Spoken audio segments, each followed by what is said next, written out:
Assalamualaikum warahmatullahi wabarakatuh.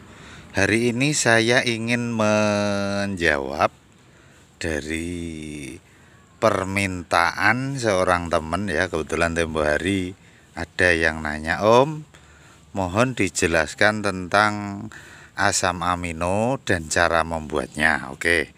Nah, pertama-tama saya ingin menjelaskan asam amino itu untuk nutrisi tanaman yang langsung terserap ya. Jadi dia konstruksinya itu bisa langsung diserap oleh tanaman dan dipergunakan baik itu untuk pertumbuhan maupun untuk pengisian buah atau proses pembentukan jaringan. Bisa daun, bisa batang, bisa juga ini buah. Jadi buah itu dari kecil, misalnya seperti ini, saya ilustrasikan ya. Belimbing ini bunga itu juga butuh asam amino untuk proses pembentukan bunganya. Nah, seperti ini ya. Untuk proses pembentukan bunga, kemudian sudah menjadi calon buah seperti ini ya. Buah kecil banget ini butuh berkembang itu juga tanaman menyerap nutrisi, kemudian dirubah menjadi asam amino, kemudian dipakai untuk pembentukan jaringan. Nah, kalau kita memberikan asam amino untuk tanaman ya, ini tentunya untuk tanaman ya. Nah, itu dia tanaman tidak akan memproses dua kali, dia tinggal menyerap yang bisa langsung diserap, kemudian dipergunakan untuk melakukan proses pembentukan jaringan tanaman, baik itu batang ya, batangnya, kemudian daun, kemudian pembesaran buah. Nah, ini kalau sudah besar seperti ini belimbing saya bungkus ini supaya tidak dimakan lalat buah. Itu membutuhkan asam amino. Jadi kalau kita memberikan asam amino, otomatis dia akan sangat cepat dalam proses pertumbuhan maupun pengisian buah. Bahkan pada saat kita mempersiapkan pembungaan, itu kalau kita bantu dengan asam amino akan sangat cepat dan mudah untuk tanaman itu, sehingga produktivitas tanaman akan menjadi tinggi. Nah, kali ini sudah saya siapkan bahan-bahannya. Kebetulan saya maunya yang gratis ini ya, yang gratis saja. Nih, saya kemarin, ini sudah dari kemarin ini agak bau ini. Ini saya di pasar meminta rempesan-rempesan ikan ya, ikan laut. Kebetulan ini ikan laut ya, ikan laut. Rempesan-rempesannya baik itu sebagian besar daging, kotorannya, ususnya, jeruan, kemudian angsang sama sisik-sisiknya itu, sama siripnya, sama tulangnya tentu saja ya. Jadi nanti kandungan protein atau dagingnya, daging ikan itu akan membentuk asam amino. Kemudian sisiknya sama tulangnya sama siripnya gimana, Om? Itu nanti menjadi suplai kalsium, dan kalsium yang diurai dari hewan langsung seperti itu jauh lebih mudah daripada kalau kita menguraikan dari kalsium dari batu atau dari cangkang telur. Itu lebih mudah yang berupa tulang ya, tulang dari ikan atau bagian dari hewan itu sendiri, misalnya sisik ikan, kemudian tulang ikan sama siripnya. Dan ada tambahan magnesium nanti dari tulang-tulang ikan, dari sisiknya itu ada magnesiumnya juga. Jadi lumayan lengkap ya untuk memberikan support baik pertumbuhan maupun pembuahan. Oke, sekarang kita mulai.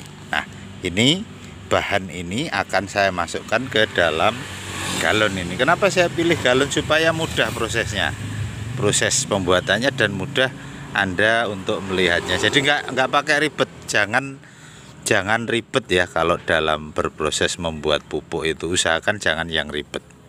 Selain itu, untuk membantu proses penguraian dari material yang akan saya gunakan dari jeroan ikan ini sama rempesan ikan ya, ini saya akan membantu dengan daun pepaya. Sebetulnya semua bagian tanaman pepaya bisa, seperti daun, buah, getahnya, ataupun batangnya.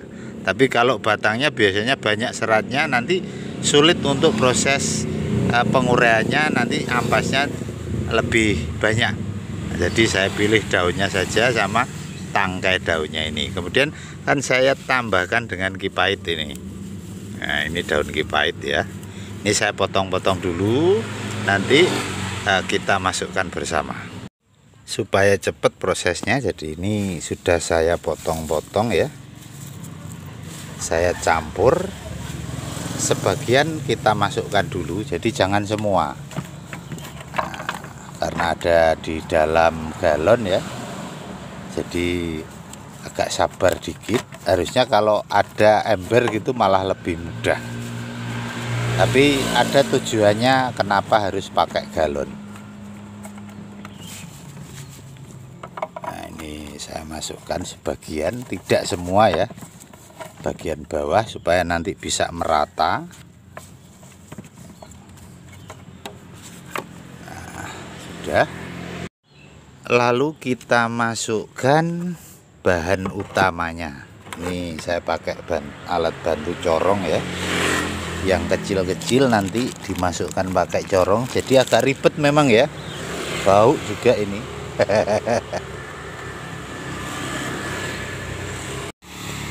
Nah, sudah saya masukin semua ya. Tapi karena butuh proses waktu yang lama sehingga tidak saya tunjukkan waktu memasukkannya. Ini kurang lebih sekitar 5 kilo daging ikan sebagian, kemudian sama kotoran ikan, kepala udang, kepala ikan. Nah, ini sekarang tinggal nih cairannya, karena sudah menginap 1 malam, jadi sudah keluar cairannya sebegini banyak. Sekarang kita masukin air setengah jadi ini ya. Kita masukin. Setelah airnya dimasukin, tinggal kita kasih topping ya. Topping ini istilahnya. Ini daun pepaya sama daun kipait kita masukkan yang terakhir bagian atas. Ini bahan-bahannya kita sudah masukin. Ada sesuatu yang istimewa, yaitu akan saya bantu dan juga dilengkapi. Jadi ini tidak pakai air sama sekali ya. Pakai air yang lain enggak sama sekali. Jadi bahannya cuman ikan tadi, yang anggap saja ikan laut. Kemudian jeroannya juga disertakan. Karena apa? Karena bawaan mikroba pengurai dari ikan itu ya yang ada di dalam perut ikan tadi. Ini sudah masuk semua.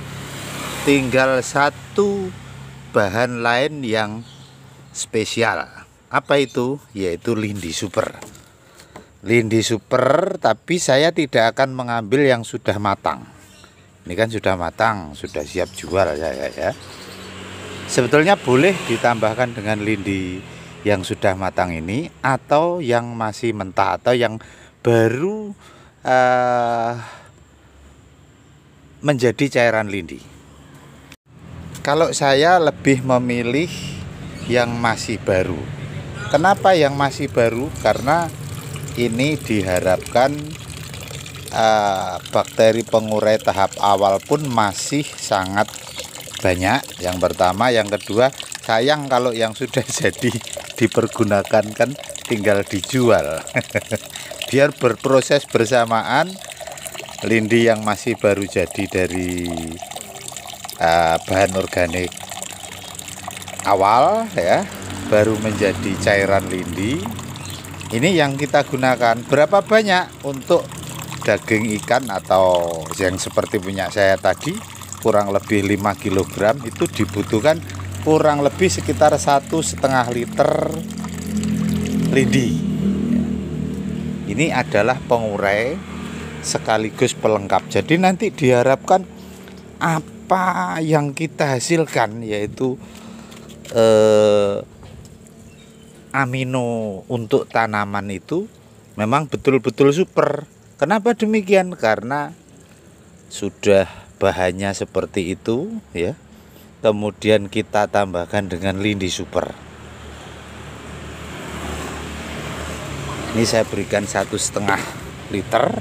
Jadi ini daunnya belum tenggelam semua, tapi sebagian sudah, bahan organik ikannya tadi sudah tenggelam. Nah ini lalu kita tutup. Menutupnya bagaimana? Tidak usah rapat, misalnya gini rapat. Jangan dirapetin, tapi dikendorin saja seperti ini. Kemudian kita lakukan penjemuran. Kita tempatkan seperti lidi pada umumnya ya. Tujuannya apa? Inilah yang spesial. Kenapa saya jemur? Karena penguraiannya biar menjadi mikrobakteri yang bukan asam. Tujuannya apa? Tujuannya nanti kalau untuk diaplikasikan ke tanah, mikroba yang dibawa itu tidak asam. Kenapa? Karena dijemur kena sinar matahari. Itulah sebabnya saya menggunakan botol. Kalau ada ya, misalnya bukan botol air kemasan seperti ini, kalau ada ember atau wadah yang besar dan mudah untuk memasukkannya, monggo silahkan. Atau bisa juga ini botolnya ini dipotong, kemudian pada saat selesai memasukkan kita tambal lagi, kita flashban juga boleh. Seperti itu mekanismenya. Supaya apa? Supaya selama berproses ini terkena sinar matahari, sehingga diharapkan mikroba yang dihasilkan juga tidak asam. Hasil asam aminonya juga sangat mudah diserap oleh tanaman. Dan satu lagi, bisa dapat bakteri fotosintesis yang sangat bermanfaat untuk fotosintesis tanaman. Tanaman apa saja bisa. Jadi asam amino itu bisa mulai dari pertumbuhan, bahkan dari start awal perkecambahan bisa. Tapi tentu saja dosisnya menyesuaikan. Untuk dosis selanjutnya seperti apa? Karena ini tadi ditambahkan dengan lindi. Kalau lindi saya kan biasanya dosisnya 2-8 ml per liter air.